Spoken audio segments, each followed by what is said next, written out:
Agradecemos también la presencia en esta tarde del director general de la Asociación Nacional de Ciudades Mexicanas del Patrimonio Mundial, el maestro Jorge Ortega González.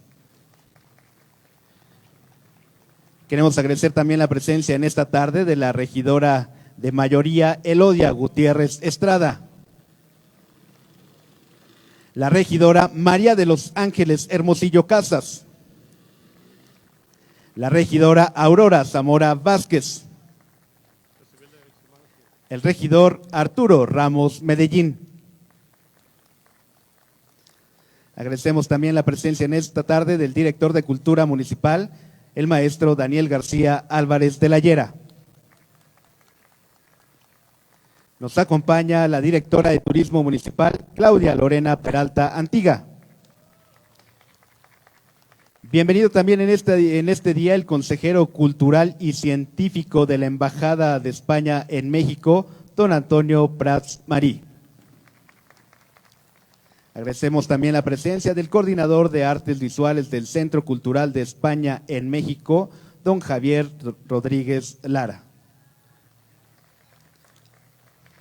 Bienvenido también el presbítero Javier Espinosa, quien nos acompaña de la Arquidiócesis de San Luis Potosí. Agradecemos también la presencia en esta tarde del encargado de proyectos de la UNESCO México, Carlos Tejada. Bienvenido. Y gracias también al comandante José Juan Torres, quien es encargado de la Unidad de Prevención de Delito de la Guardia Civil Estatal. Y queremos agradecer también y destacar la presencia en esta tarde de los miembros del Consejo Ciudadano de Cultura. Gracias por acompañarnos. A todas y todos, gracias por acompañarnos. Vamos a escuchar al director de Cultura Municipal, el maestro Daniel García Álvarez de la Llera. Hola, muy buenas tardes. Pues es una tarde de placer y de gusto y de júbilo. Señor alcalde,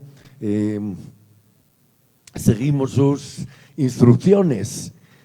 Que San Luis Potosí va a ser y es la capital de la cultura. Quieres que sea importante San Luis Potosí. Y hace pues prácticamente un año tuvimos el primer contacto con la representación del Museo del Prado, con el consejero de la Embajada de España, la Casa de Cultura de España en México, y desde ahí se agendó que esta muestra de obras, de reproducciones de obras del Prado estaría aquí en San Luis Potosí y se llegó el día, señor alcalde.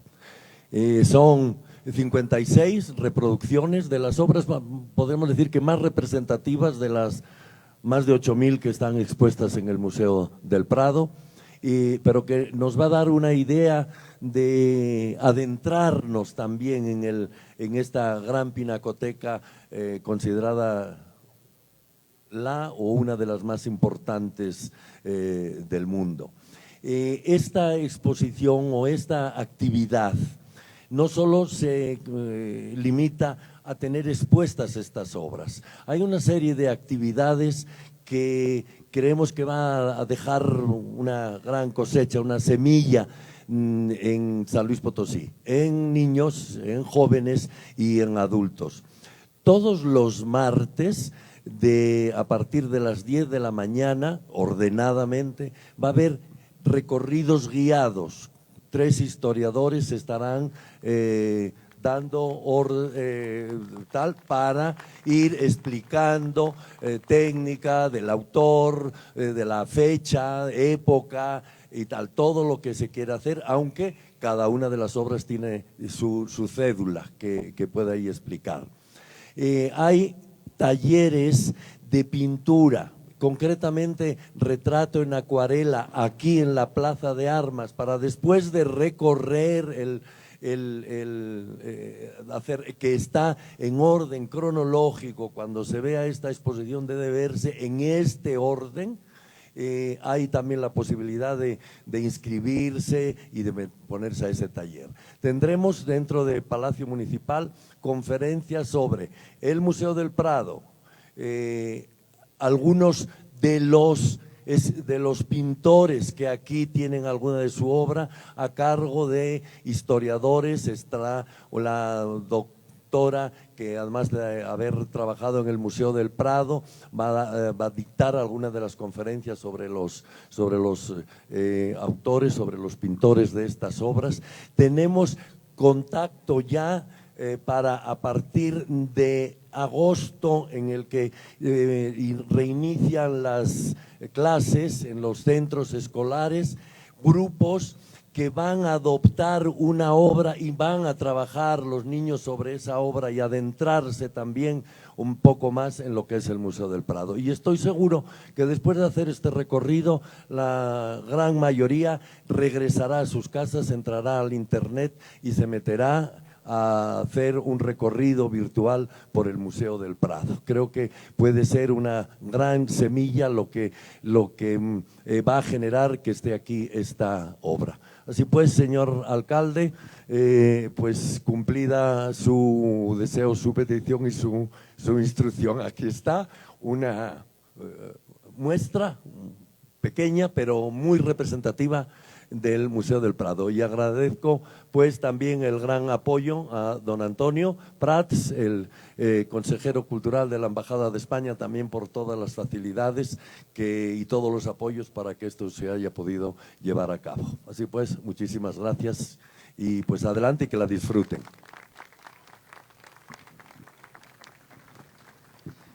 Gracias, director. Y para conocer los detalles de esta exposición, vamos a escuchar al consejero cultural y científico de la Embajada de España en México, don Antonio Prats Marí. Querido presidente municipal, Daniel, regidores, bueno, la verdad es que yo primero quiero transmitir un saludo muy cariñoso, muy cordial del embajador de España en México, don Juan Duarte Cuadrado, que no ha podido acompañarnos en esta inauguración, pero que tiene muchas ganas de venir a San Luis Potosí. Muy pronto esperemos que sea una realidad. Y me ha encargado realmente que transmitiera ese saludo personal. Y en segundo lugar, un saludo también muy cordial, muy cercano del director adjunto del Museo del Prado, don Andrés Úbeda de los Cobos, quien por un tema de salud finalmente no ha podido viajar a San Luis, pero que tenía unas ganas locas de venir y de estar aquí con nosotros hoy haciendo la presentación. En cuanto a mí, yo lo que quiero es transmitir dos sentimientos. Primero, un sentimiento de satisfacción, porque la verdad es que ver como veo ahora aquí expuestas las obras del Museo del Prado en este lugar tan emblemático, ¿no?, en el corazón de la ciudad de San Luis, con estas vistas tan bonitas, pues es eso, una gran satisfacción, porque veo cristalizado el trabajo de un montón de personas, muchas de ellas calladas y discretas, que han trabajado muchas horas para que esto sea realidad.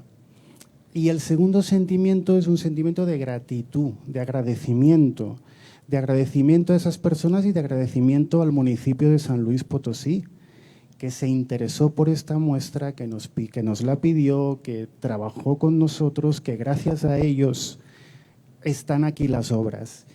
Y bueno, pues es, como diría el director del Museo del Prado, Miguel Falomir, el Museo del Prado es un museo de todos y para todos. Y por eso el Museo del Prado se planteó, cuando atravesamos la terrible pandemia del COVID, salir a la calle. Dijo, bueno, las obras del Prado queremos que las vea todo el mundo, queremos democratizar el acceso a la cultura, que no haya que pagar ninguna entrada, que quien no tenga un ordenador también pueda ver las obras del Prado. Y ahí se les ocurrió sacar el Prado a la calle. Y lo tenemos aquí, el Prado en la calle. Es verdad que el Prado tiene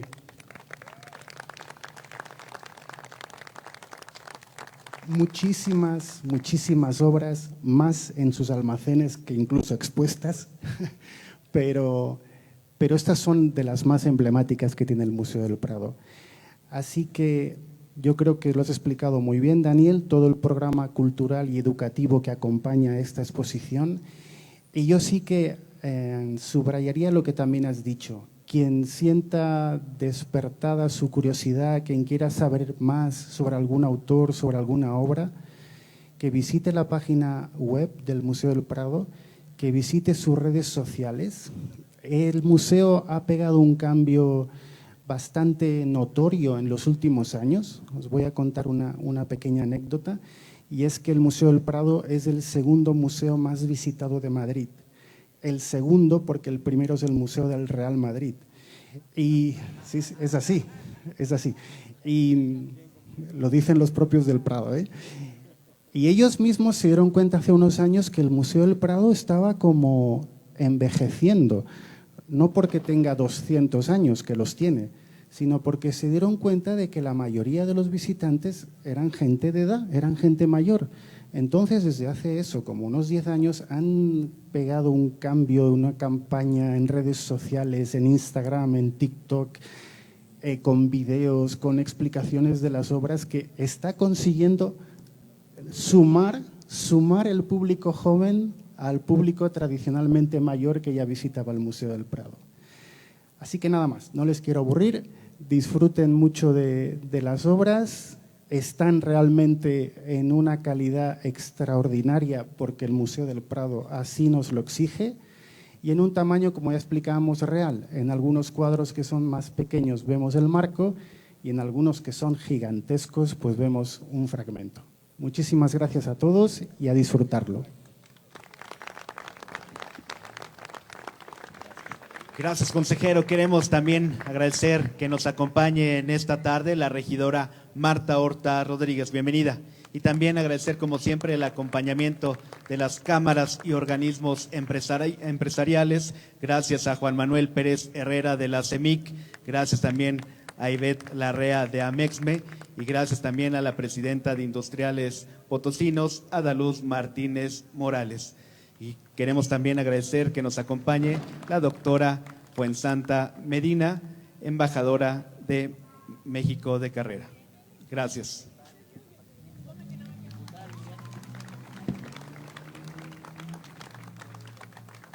Bien, vamos a escuchar el mensaje de nuestro presidente municipal de San Luis Potosí, Enrique Galindo Ceballos. Muchas gracias. Me voy a pasar para acá, para no darle la espalda a nadie. Ya hoy di muchos mensajes, ya no quisiera. De lo único que no he hablado, Daniel, es del agua. Pero va a llover, ¿no? Así que dejemos que hable sola el agua. Yo quiero agradecer, fíjense, quiero empezar, a lo mejor está mal, pero no importa, me la juego. Quiero empezar por agradecer en esta tarde a Daniel de la Llera, que no saben cómo da lata para construir a la ciudad de San Luis Potosí como la capital cultural. De verdad te quiero mucho, haces un gran esfuerzo, sufre mucho, porque luego debo reconocer que administrativamente pues la cultura parece que no es una prioridad, ¿verdad? Entonces te forman al último. Sí, hay muchas prioridades en los gobiernos, el agua, la seguridad, tal. ¿Y la cultura es prioridad? Bueno, afortunadamente yo creo que sí, y Daniel también cree que sí.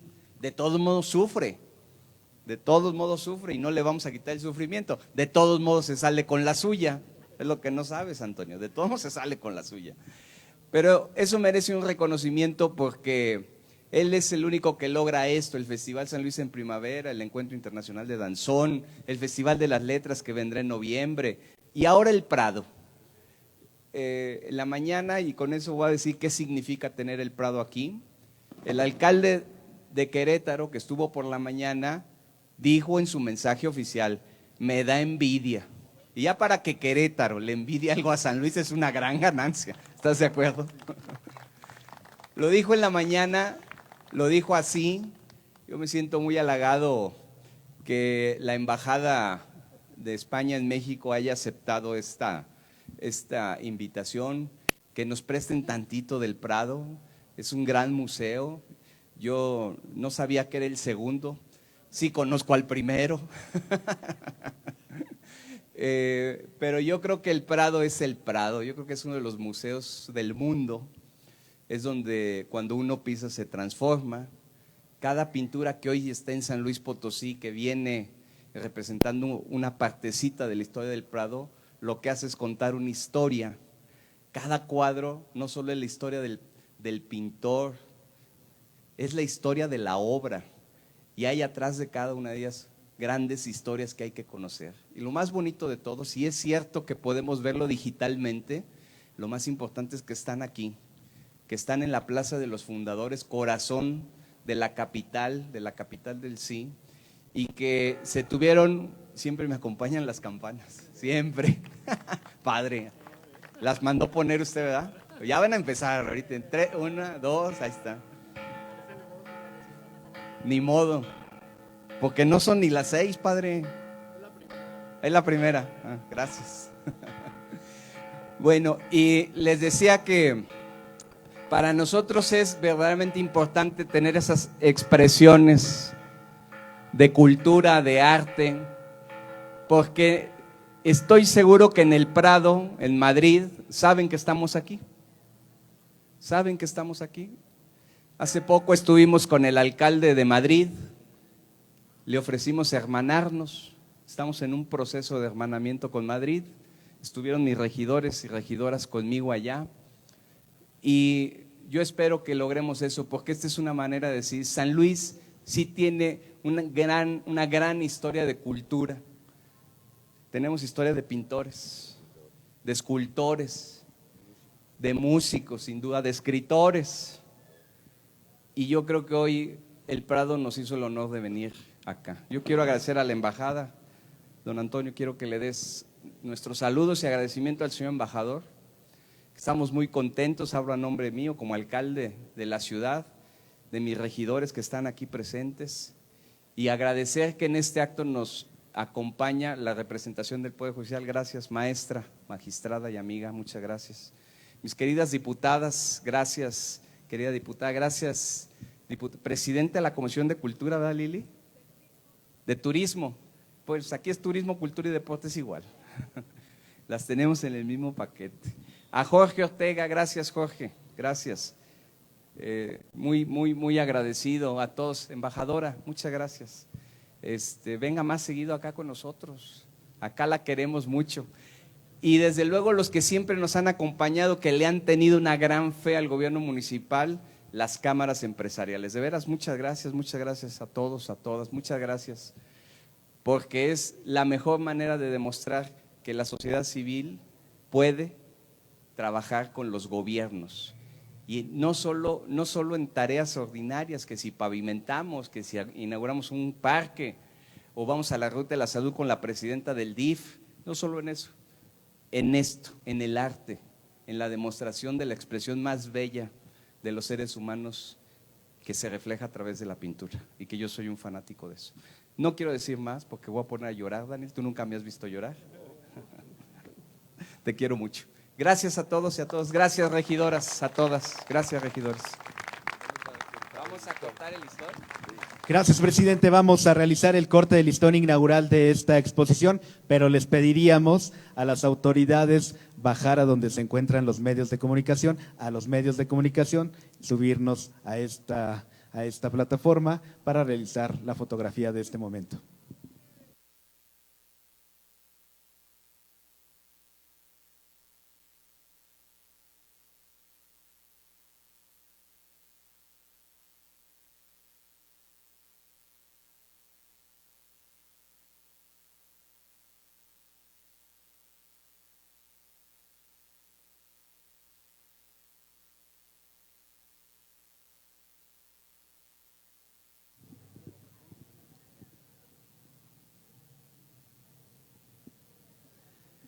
Bien, estamos en posiciones y a la cuenta de 3 vamos a realizar este corte. Dice, a la 1, a las 2 y a las 3. Y es así como el gobierno de San Luis Capital inaugura esta exposición Museo del Prado en San Luis Potosí. Vamos a invitar ahora a don Antonio Prats Marí, consejero cultural, a que nos guíe por esta exposición.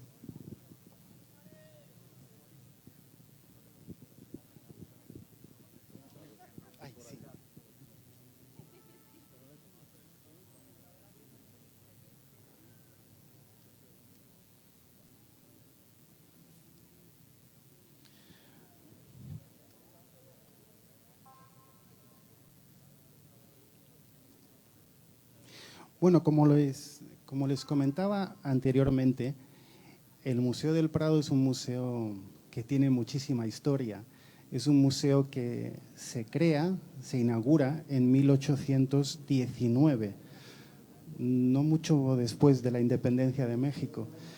O sea, cumplió 200 años en el 2019. Y en realidad el Museo del Prado no nace como un museo de pintura, como un museo de arte.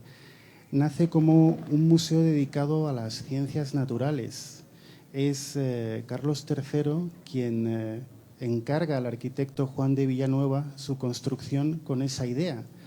Finalmente nunca llega a ser un museo de ciencias naturales y es el nieto de Carlos III, Fernando VII, quien lo convierte en un museo de pintura.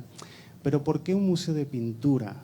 Porque se dieron cuenta en ese momento de que las colecciones reales, las colecciones que pertenecían a los distintos reyes de la monarquía española, estaban dispersadas o diseminadas en diferentes palacios. Y tuvieron la idea de vamos a intentar centralizarlas todas o agruparlas, la mayoría, todas las que podamos, en ese museo. Por eso, los directores del Museo del Prado siempre les oigo comentar eso. El Museo del Prado es un museo de las colecciones de los reyes que tuvo la monarquía española. ¿Cuál es el criterio? No hay un criterio curatorial. Quizá el criterio curatorial sea, están aquí los cuadros que les gustaban, los artistas que les gustaban a los reyes que estaban en el poder en ese momento y que iban adquiriendo esas obras para formar la colección que luego pasó a hacer el Museo del Prado. Aquí, como les decía, tenemos una serie de autores muy emblemáticos, hay muchas escuelas, está la escuela italiana, la flamenca, la holandesa, la alemana, la española, por supuesto, porque era el gusto de la época, como digo. Entonces, en los primeros Austrias, Carlos I, Felipe II, les gustaba muchísimo la pintura italiana, la pintura veneciana, y hay muchos, incluso hay artistas como Tiziano, Rafael, Veronese, que eran autores artistas a los que el rey encomendaba determinadas obras. Es muy famoso, por ejemplo, no lo tenemos aquí, pero el cuadro de Carlos V de Alemania y I de España, en la batalla de Mühlberg, pintado por Tiziano. Porque ¿qué hacían en esa época los reyes? Los reyes, como ahora nosotros nos sacamos fotografías o nos hacemos selfies o queremos salir en una película, ahí ellos pues se retrataban, precisamente se retrataban para dar a conocer sus victorias, su poder, y era así como lo hacían, contratando a artistas de la corte, ¿no? Como les comentaba anteriormente, podrán ver con muchísimo detalle y además comentadas por especialistas en cada una de las obras. Si entran ustedes en la página web, que se lo recomiendo mucho, del Museo del Prado, escuchar una audioguía de cada una de las obras que tenemos expuestas aquí. Yo simplemente quiero dar una pincelada para no aburrirles y porque no soy tan experto, debo reconocer, como esas personas que han hecho la audioguía, pero sí hay algún cuadro al que me gustaría referirme. Y el primero es uno que está justo detrás, arrancamos pero por ahí, y es la maja desnuda de Goya. Es la maja desnuda de Goya, que es el único desnudo que pinta Francisco de Goya y que tiene toda una leyenda que se puede leer en la cartela, que es que se cree o se piensa que la modelo fue la propia duquesa de Alba, que era una de las protectoras de Manuel Godoy, quien era el primer ministro del rey Carlos IV. Manuel Godoy tenía esta obra junto con otras obras de la misma temática erótica. Tenía también la Venus del Espejo de Diego Velázquez y tenía otra Venus de un pintor italiano en su gabinete, o sea, en su despacho. Daniel, no he visto qué cuadros tienes en tu despacho, pero Godoy tenía estos cuadros. Y cuentan que después de la maja desnuda, Goya pinta la maja vestida, que es el mismo modelo, pero vestida, y que Godoy tenía los dos cuadros en su gabinete privado, de manera que cuando recibía una visita que no quería que viera que tenía el cuadro, con unas poleas bajaba la maja desnuda y subía la maja vestida. Y cuando la visita se iba, volvía a bajar la maja vestida y levantaba la maja desnuda. Así que eso es lo que dicen las malas lenguas. Bueno, otro gran cuadro de Francisco de Goya lo tenemos un poquito más adelante, que es los fusilamientos del 2 de mayo. Bueno, aquí precisamente está la familia de Carlos IV. Aquí están los fusilamientos del 2 de mayo. Esta obra es grande, como ven ustedes, y estamos viendo la parte central de la obra. Es una de las obras también principales de Francisco de Goya por la crudeza con la que, y el realismo con el que realza la barbarie de la guerra, ¿no? Esto se produjo en el año 1808, cuando el pueblo de Madrid se levantó el 2 de mayo, por eso el 2 de mayo es la fiesta de la Comunidad de Madrid, contra la invasión napoleónica. Obviamente la reacción del ejército de Napoleón fue muy violenta, aplastaron la revolución y en esa noche, en un cerro, pues hubo varios fusilamientos masivos y aquí los representa Francisco de Goya, centrando un poco, digamos, ese terror y esa barbarie de la guerra en esta figura central vestida de blanco, con esos ojos despavoridos, ¿no? de terror, de miedo, y también con las tropas aquí francesas, totalmente el pelotón de fusilamiento perfectamente formado como una máquina de guerra, se les ve de espalda, sin rostro, como que la muerte, la guerra no tuviera corazón, no tuviera conocimiento, ¿no? Es una de sus grandes obras. Y a la vuelta, y perdón que vaya dando tantos tumbos, tenemos a otro de los grandes artistas. Bueno, aquí tenemos una Virgen de Bartolomé Esteban Murillo, pero yo me quería referir a Diego Velázquez, que está aquí. Diego Velázquez con las Meninas. Diego Velázquez con las Meninas, o la familia de Felipe IV. Muy famoso este cuadro porque tiene un autorretrato de Diego Velázquez, ¿no? Conocido aquí. Aquí está Diego Velázquez y aquí están los reyes, Felipe IV y su esposa. Incluso dicen, bueno, Diego Velázquez fue pintor de la corte, fue el pintor principal de Felipe IV. Nació en Sevilla, pero se formó primero en Madrid y después se fue a Italia. Se fue a Italia también porque, claro, donde se aprendía pintura, en Italia, ¿no? Y hay una anécdota simpática, y es que él se lo pasaba tan bien en Roma que no quería volver. Y Felipe IV se tuvo que poner muy serio con él y decirle o vuelves o te quedas sin ser pintor de la corte. Y aquí lo que está representando pues es la familia del rey, pero con una figura que se ha convertido en icónica en Madrid, que es las Meninas, ¿no? La figura de estas niñas aquí vestidas con estos trajes de la época, ¿no? Diego Velázquez es uno de los grandes pintores de la pintura española, sin ninguna duda, por su maestría. Y tiene otro cuadro ahí que es muy bonito y un fiel reflejo de la historia de España, que es la rendición de Breda o el cuadro de las lanzas, que tenemos un poquito más adelante.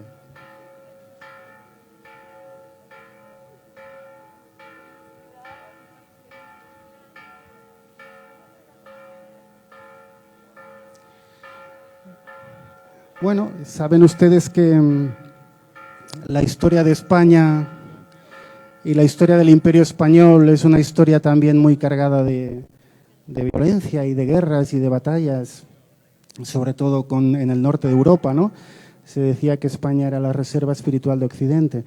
Y aquí lo que está reflejando Diego Velázquez es el final de una de las batallas importantes en la campaña de Flandes, que fue pues la conquista de Breda, ¿no? Y aquí pues tenemos, todo gira alrededor de una llave. Aquí tenemos la entrega de la llave. Ambrosio de Spínola, que era el general genovés, que es este señor, al mando de los tercios españoles en Flandes, recibe al gobernador holandés, recibe del gobernador la llave de la ciudad rendida tras un largo asedio. Con su maestría habitual, Velázquez demuestra su profundo conocimiento de la perspectiva aérea y su habilidad para recrear la atmósfera, la luz y el paisaje. Por eso se le llama también el cuadro de las lanzas, porque se ven aquí las lanzas de los tercios españoles. Y aquí voy a dar la vuelta para hacer una referencia, otro comentario interesante. Y es que en el Museo del Prado apenas hay pintoras. O sea, si antes decíamos que la colección es una colección que refleja los gustos de los diferentes reyes que ha tenido la monarquía española, no había un gusto por las pintoras y no había tantas pintoras y no se reconocía tanto a las pintoras. Y el Museo del Prado se dio cuenta de esto y dijo, bueno, voy a sacar cuadros, algún cuadro que tenga de alguna pintora y lo voy a exhibir. Y eligieron este que tengo aquí, que parece que cualquiera diría, ¿y cómo es esto? Pues sí, esto es de una pintora, de Rosa Bonheur.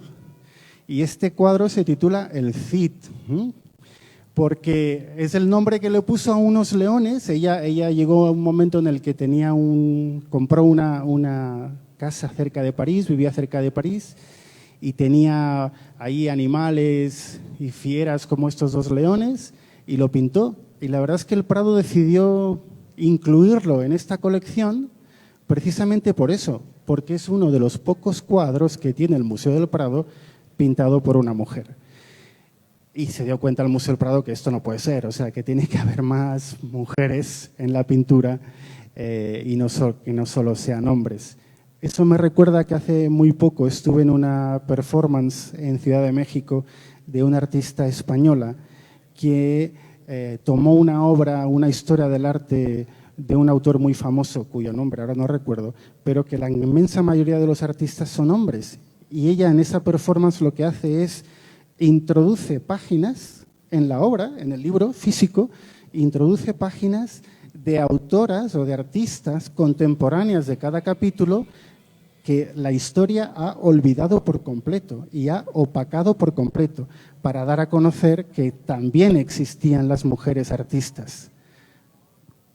Bueno, seguimos y, si me permitís, voy a hacer una referencia a las Tres Gracias de Rubens.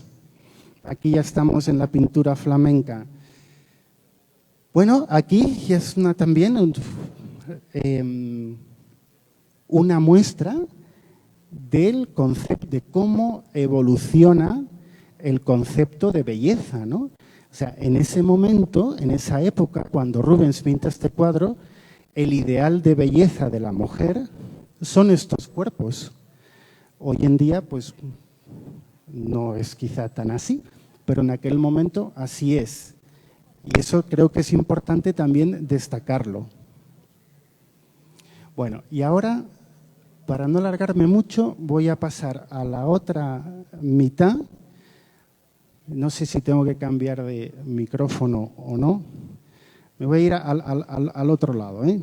Me voy al otro lado. Aquí tenemos otro cuadro de Velázquez, Los Borrachos.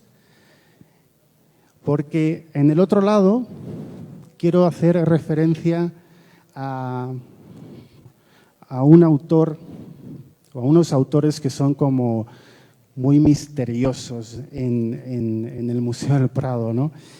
Y uno es el Bosco, Hieronymus Bosch, con el Jardín de las Delicias, y luego miraremos otro cuadro que es el de Peter Bruegel el Viejo.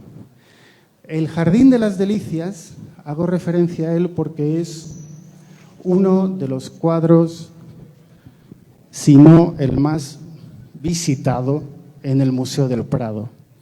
Y es este de aquí. es este de aquí. El Jardín de las Delicias. Es un cuadro bastante más grande que lo que vemos. El cuadro real lo tenemos aquí. Y el cuadro real es un tríptico. Lo conocen ustedes, han visitado el Prado. Es un tríptico que se puede cerrar, ¿sí? Y que tiene un dibujo también por detrás. En la primera parte pues nos muestra la creación, la segunda parte nos muestra, digamos, el presente, nuestra vida, y la última parte es lo que nos espera si tenemos una vida que no es virtuosa, una vida que está llena de pecado. Nos espera el infierno y la maldición y el sufrimiento. Es muy visitada esta obra por lo, digamos, sorprendente que es, ¿no? En una persona que es del siglo XV, ¿no? Todas estas figuras tan extrañas, tan mitológicas, tan figurativas, pero realmente aquí lo que él está haciendo es una especie de catequesis, ¿no? Una especie de decir, señores, ojo con lo que hacemos en la vida, porque según lo que hagamos, vamos a acabar aquí. O sea, realmente está haciendo eso, una labor catequizadora. Y en el otro lado tenemos otro autor holandés, que es Peter Bruegel el Viejo, que es esta, El triunfo de la muerte. Y es una obra muy inspirada también en el Jardín de las Delicias de Hieronymus Bosch, ¿no? Y es también, como diría yo, moralizante, ¿no? Como decir, uy, en el fondo al final todos vamos a acabar vencidos por la muerte, todos vamos a acabar metidos en este enorme ataúd donde estamos aquí, y todos, seamos lo que seamos, creo que el cuadro representa, aquí lo dice, en el primer plano el pintor individualiza algunos personajes como símbolo de que todos los estamentos y clases sociales tienen su castigo independientemente de cuál sea su pecado, avaricia, codicia, lujuria. Así se reconoce a un emperador, un cardenal, un peregrino, un bufón, varios caballeros, o sea, seas lo que seas en esta vida, según cómo la vivas, pues irás al cielo o al infierno, y desde luego la muerte va a acabar con todos. No discrimina a ninguno. Y quiero terminar con otro de los grandes artistas queridos por los monarcas españoles, que es el Greco. El Greco es Domenico Theotokopoulos, que nació en la isla de Creta, y le llamaban el Greco pues por eso, por ser de Creta, ¿no? Y el Greco, pues aquí tenemos una de sus obras más emblemáticas, El caballero de la mano en el pecho. Este es un poco como la representación, la esencia del alma castellana, ¿no? De la Castilla austera, seria, trabajadora, adusta. O sea, este señor también muy noble, con mucha entereza, con mucha hidalguía, ¿no? Y es la marca que representa aquí el Greco, ¿no? Otro cuadro del Greco es este, que es la Trinidad. Este cuadro sí que es enorme, y aquí tenemos simplemente este fragmento, ¿no? El Greco fue un artista no tan querido por los, o sea, no tan amado por los reyes, diría yo, porque por su estilo, ¿no? Porque era un estilo muy novedoso, muy singular, pero en cambio sí que tuvo bastantes encargos de diferentes iglesias para pintar frescos en diferentes iglesias, principalmente en Toledo, ¿no? Donde hay también el famoso cuadro del entierro del conde de Orgaz. Así que esto sería un recorrido a vuela pluma, para ser franco, de los grandes autores que hay en el Museo del Prado.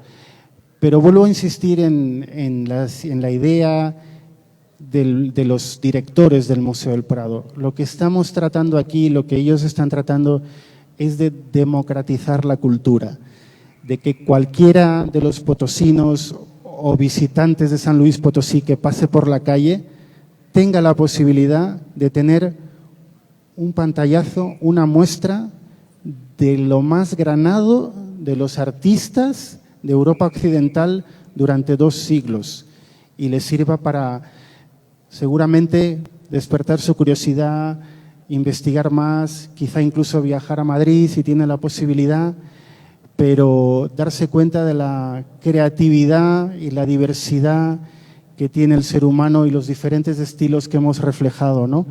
Hemos reflejado escenas religiosas, hemos reflejado barbaries de la guerra, hemos reflejado catequesis moralizantes, así que en el fondo es un reflejo de nuestra propia vida, ¿no?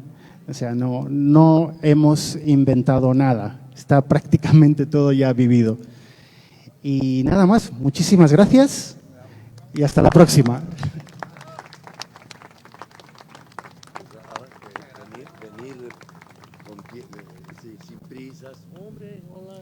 Venir sin prisas, y si hay algún cuadro que os ha gustado especialmente, ya os digo.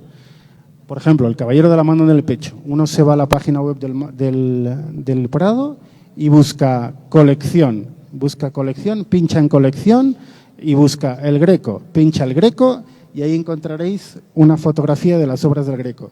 Pincháis en la fotografía y tenéis una audioguía que os explica muchísimo mejor que yo la obra. ¿De acuerdo? Muchas gracias.